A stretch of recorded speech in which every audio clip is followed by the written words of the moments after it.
Proportional Response, Book 1. Chapter 13, Part 1. Playing on Fear. Killentar sat in a corner booth of the seediest dive to be found within several miles of the council complex. It had been one of his favorite spots to escape for years. Most of the regular patrons recognized the hooded, cloaked figure and knew he wasn't one to be trifled with, but none had ever seen his face or knew who he was. Of this he felt confident, based on a single data point.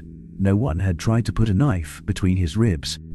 The place itself was almost generic, the quintessential salt of the earth bar by the docks or spaceport, found in every port city, in every culture throughout history.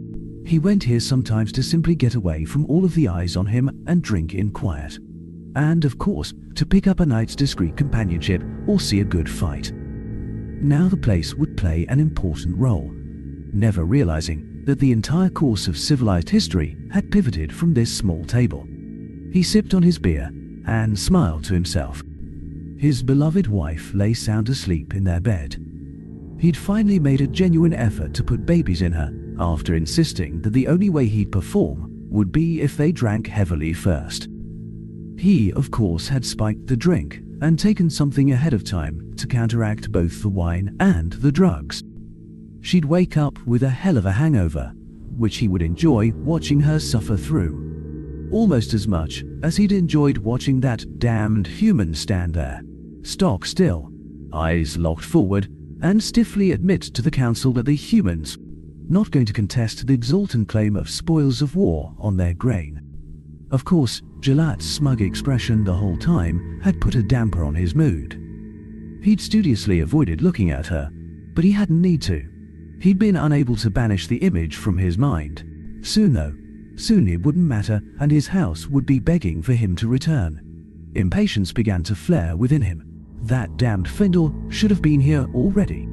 He could not slip out like this very often, and he wanted to make the most of it, not sit waiting for that damned bird to show up.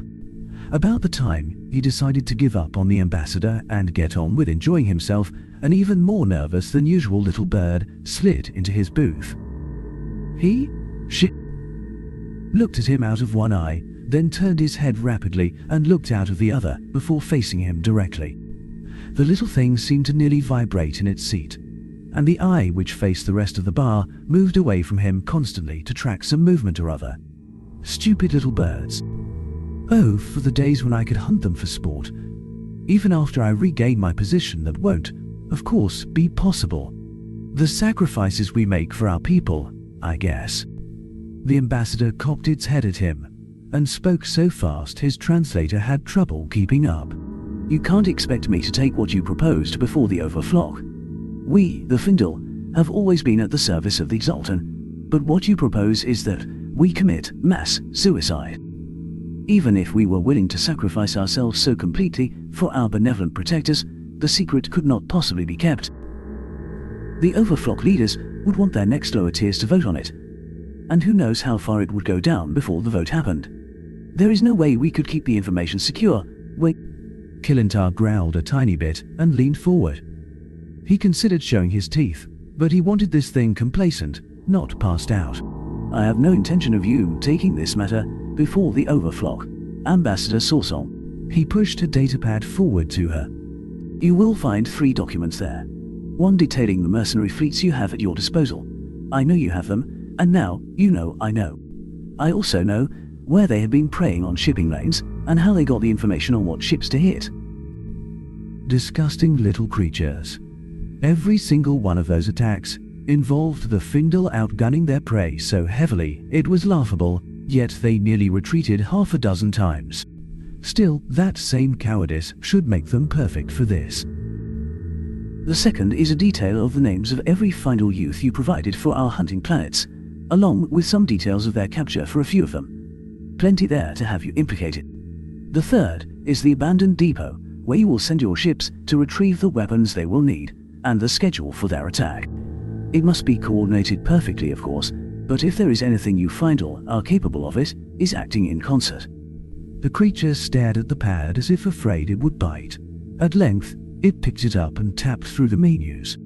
He almost managed a tiny shred of grudging respect for the thing. He'd seen Feindl pass out for less, but his prey sat and looked at him. I have no desire to live out my life on a world that has been subject to the old machine's ultimate sanction, and you won't have to. You read the classified information about the Ikala. Your people have wondered why they were willing to face that same sanction, and now you know the answer. The forward-thinking and obedient ambassador performed the same service for the Exaltan that we are requiring of you now.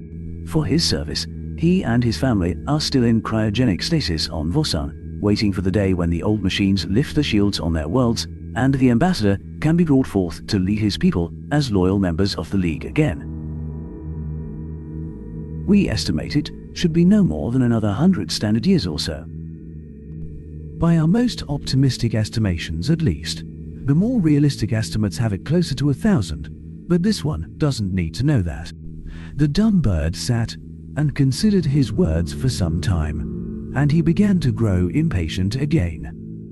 The timetable for this meeting is short, as is the time you have to complete your task. I can, however, arrange for you to see the Ikala stasis pods if... He paused for emphasis and did his best to sound both scornful and personally injured. You don't believe what I have told you? The bird's eyes went wide. They hated nothing more than to offend their protectors. After all, its hands went up in a placating gesture, and feather stood out all over its body. Of course not. The Feindl do not doubt the word of our glorious protectors. Very well, it will be as you say, of course. I will make the arrangements you seek.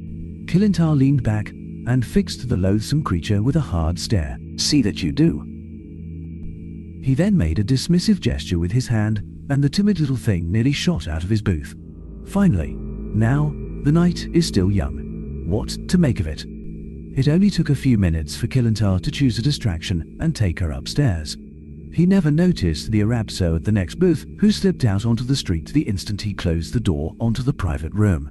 Galen Basker, Themican ambassador, carefully kept his feathers down and his lips in a neutral position so as not to display contempt for the timid little Feindl ambassador who walked ahead of him. Her every step betrayed deep fear, and the jerking motions of her head made him think she was about to dart away at a full run. The humans who ran the station they were on didn't seem to notice, and the one showing them around continued to speak in jovial tones and point out inane details of the place, or ask boring questions of the woman. He wanted to feel some sympathy for Wendy Sorsong. They had worked together on a few things in the past to their mutual benefit after all, but he couldn't seem to muster anything other than contempt. She is more nervous than even being a known Altan sympathizer surrounded by humans should make her. Well, maybe not. If my government was openly declaring for the Zoltan, and insisting that I actively ignore the attempts of the humans to present evidence against them, I might be nervous myself. In fact, what? A door opened before them, and his thoughts came to an abrupt end as the expansive beauty of the scene before him played out. He faced one of the largest viewports he'd ever seen. At least 2 stories tall and 60 feet across, it gave a dazzling view of the solar system the station sat in. The station faced the sun, and he almost shielded his eyes by reflex. Then he gave another start. Smart glass. Normally a viewport like this would protect its user's eyes by fully blotting out the star with a solid plate on the outside of the glass. Smart glass, however, could reduce the intensity of any given light by whatever degree they wished, and leave the rest of the glass free to offer a full view of everything else. Why? Why would the humans build such a massive station as this, and a smart window in that station that is bigger than even the most expensive cruise ships in the League use, and in a system devoid of life? Is this a research station or a resort? The window had a curious effect on his smaller friend. She chirped nervously, and he could see her struggle against an instinct to run for cover. Their human guide finally seemed to notice Wendy's discomfort, though he doubted she realized that was why the man stopped talking and busied himself with the ubiquitous clipboard all functionaries of his type seemed to carry. Indeed, Galen realized he might not have noticed himself if he hadn't seen the man subtly wave off another human who started to approach the moment they walked into the cavernous room. He began to grow impatient as they waited for the Findle ambassador to find her nerves, but she finally stopped shaking and turning first one eye and then the other to stare out the window and seemed to focus on the human. Windy even managed an almost steady voice when she spoke. I do not understand the purpose of this immense window, nor even why we are on a space station. Your ambassador claimed that I was coming to witness some sort of mining technique you humans have developed, which you think we will be interested in. He was extremely insistent, and I will confess I agreed to come here only reluctantly, and even then, because he called a great many favors due to get me here. So, tell me, human, why am I standing with nothing between me and the void but that all-too-thin window? Gowland's eyebrow feathers raised slightly as Wendy's tone became shrill. He began to speak himself out of embarrassment, but their human guide spoke with a placating tone. Because the new mining technique is space-based, rather than planet-based.